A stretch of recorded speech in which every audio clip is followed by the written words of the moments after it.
afternoon, Central State, and welcome to Marauder Land News Update, first newscast of the spring semester 2025. I'm Micah Pollard. And I'm London Lennon. How you doing today, London? I'm doing good, Micah. How are you? Doing very well. Excited for our first newscast of the new semester. I'm very excited.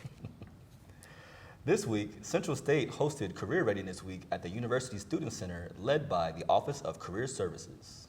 Students got the opportunity to have their resumes reviewed, how to make their LinkedIn accounts more presentable when they're looking for jobs, participated in mock interviews, but most importantly, preparing them for the Career Expo next month.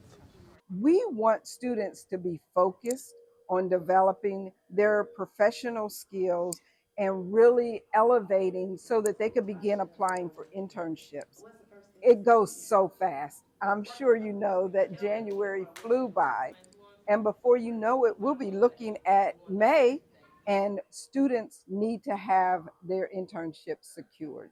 You should be engaged and looking out to see like what you need to do, what needs to happen, because like coming in, some people don't know, and having these tools here, like Career Readiness Week and things like that, and career services also, like just having those tools here so that you can understand what it's like to be transitioning from like high school into college and also into the workforce. The Career Expo will take place on February 26th and 27th at the University Student Center Ballroom.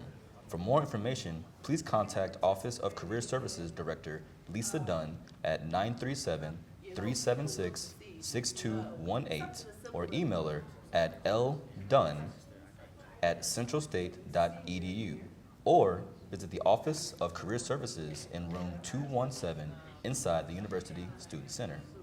As we celebrated Martin Luther King Day last Monday, we wanted to get the students' perspective on the man who rose to the occasion to give African Americans the freedom and rights we have today. Here with us is Aspen Smith to discuss more about MLK. Hi Aspen, how are you on this lovely Friday? Hello, I'm good. How are you? I'm good. I felt it was important to interview students to hear their thoughts on MLK's insightful quotes and impacts that he has on our society.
So London, what did you think of the quote?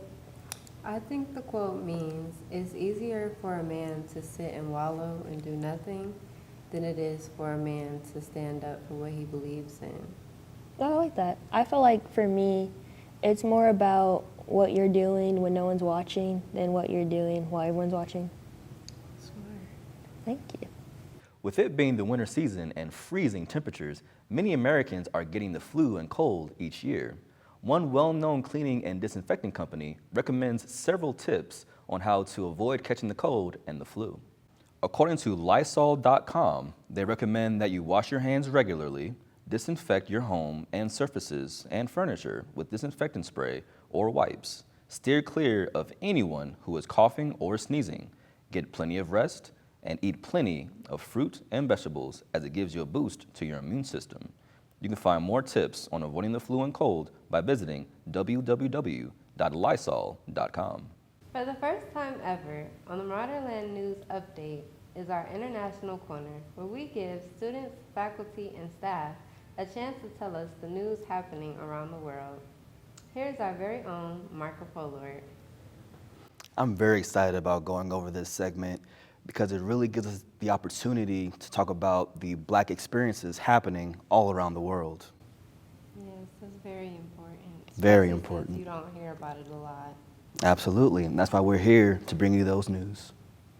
Hola, bienvenidos a nuestro primer segmento del Rincón Internacional. Soy su anfitrión, Mika X. Estamos orgullosos de brindarle la perspectiva de nuestros hermanos y hermanas de la diáspora. En la historia de hoy, 4 niños afrolatinos, Ismael Arroyo, de 15 años, José Arroyo, de 14 años, Steven Medina, de 11 años, y Nehemías Sual Arboleda, de 14 años. Fueron encontrados muertos cerca de una base militar ecuatoriana en Tuara. Desaparecieron a principios de diciembre mientras jugaban fútbol en las afueras de la ciudad costera de Guayaquil. Las imágenes de vigilancia que supervisan una carretera parecen mostrar a miembros del ejército colocando a la fuerza a 2 de los niños en una camioneta como parte de su operación de guerra contra las drogas, que según los legareños afecta desproporcionadamente a las comunidades afrolatinas, según The Guardian. Después de que las imágenes comenzaron a circular, aumentó la presión de la comunidad para que se iniciara una investigación. En Nochebuena se encontraron 4 cuerpos gravemente quemados cerca de la base militar de Tuara y los forenses confirmaron que se trataba de los 4 niños desaparecidos. La comunidad local adoptó el nombre de los niños como Guayaquil 4 y ve esto como un momento similar al de George Floyd en los Estados Unidos. Hasta el momento, el fiscal general ha ordenado la detención de 16 militares. Lo mantendremos informado sobre esta historia en desarrollo y gracias por quedarnos en sintonía.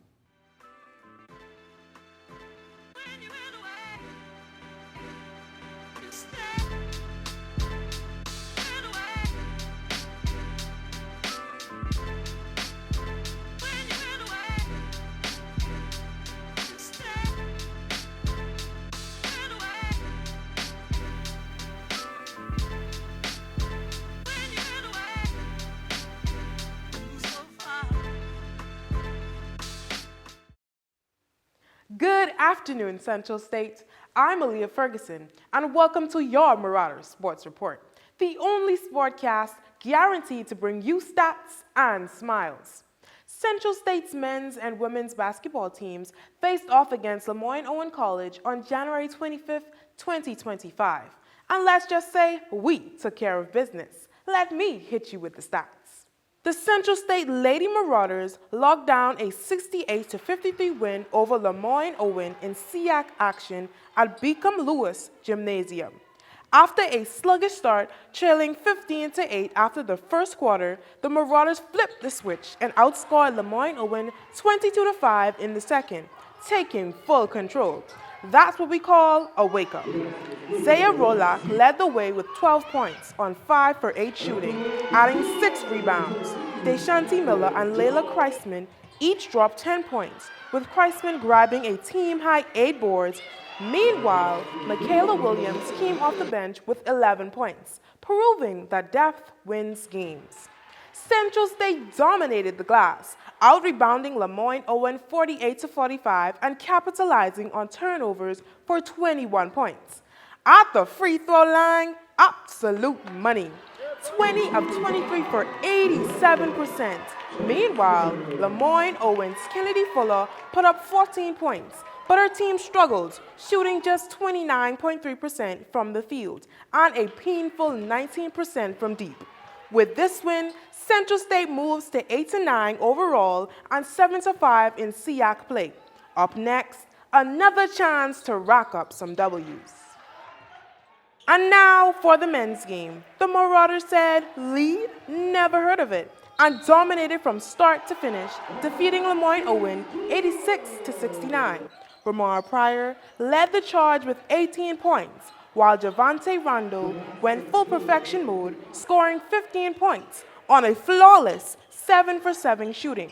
Khalil Luster also made it rain with 13 points, including 3 from beyond the arc. The Marauders started hot, outscoring Lemoyne Owen 38-26 in the first half and keeping their foot on the gas the whole way. They owned the paint with 54 points inside and turned defense into offense with 17 points off turnovers. With this dub, Central State moves to 9-12 overall and 6-7 in SEAC play, looking to keep the momentum rolling in their next matchup. Ladies and gentlemen, the action didn't stop there. The Lady Marauders took on Simmons College on January 29, 2025, and dominated with a commanding 81-59 win. They started slow, but once they got going, it was lights out. Nadia McCown was unstoppable off the bench, leading with 16 points on 5-for-7 shooting, including 3-for-4 from deep. Abigail Peterson contributed 11 points, knocked down 2 threes, and grabbed 4 boards. Layla Kreisman dominated the glass with 13 rebounds and chipped in 7 points. Diamond Phillips did a little of everything, 9 points and a team-high 6 assists. Central State owned the boards, out-rebounding Simmons 51-41 and scoring 38 points in the paint, compared to Simmons' 20. Bench players showed up in a big way, contributing a jaw-dropping 59 points. For Simmons, Asia Cochran led all scorers with 17 points, while Morgan Defor struggled, shooting just 4 of 19 from the field. With this win, the Marauders gained serious momentum heading into their next game, and if they keep playing like this, opponents better watch out. Switching gears to the men's game against Simmons College, same story, different game. The Marauders controlled this one from the start to finish, locking in a 75-57 win. Brandon Scott was on fire, leading with 17 points and draining 5 threes. Ramar Pryor added 12 points, hitting clutch free throws, and Javante Randall put in work with 8 points and 6 rebounds. Defense was key.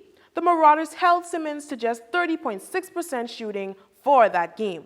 Jaden Schooler tried to keep them afloat with 11 points, but the Falcons just couldn't keep pace.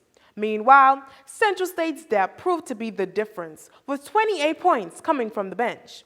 With this victory, the Marauders evened their record at 10-10 and geared for a crucial SEAC matchup against Kentucky State this Saturday at 4 p.m. You won't want to miss out. Now, let's talk volleyball. On that same day, January 29, 2025, history was made at Beacom Lewis Gymnasium as Central State hosted USC in a groundbreaking men's volleyball match. It was the first time a Power 5 university played at an HBCU, and let's just say the Trojans came to play. For Central State, Tyrone Sands and Tolman Williams III put up a fight, combining for 17 kills, while Adam Shepard dished out 20 assists. But USC's size and depth proved too much as they hit an impressive .493, meaning nearly 50% of their attacks turned into points. Pure efficiency. Meanwhile, the Marauders struggled to find their rhythm, hitting just .127, showing how tough USC's defense was all night. Despite the loss, this was a huge milestone for Central State. The Marauders will bounce back against Wabash this Friday, January 31st, 2025 at 7 p.m. Let's pack the house and show them some love. That's it for Sports Central State. Keep showing up and showing out. Back to you, London and Micah. Thanks, Aaliyah. With Black History Month only a day away, we decided to dedicate our quote of the day for the entire month of February to African American icons that made a huge impact in our everyday lives. I say to you, my friends, in spite of the difficulties and frustrations in the moment, that I still have a dream, by Martin Luther King Jr. What do you think about that quote, Micah? I think it's a very timely quote, considering that everything that we are experiencing in this political climate, that despite the regressions and some of the things that we're seeing, we must always have hope. Wow, that's beautiful.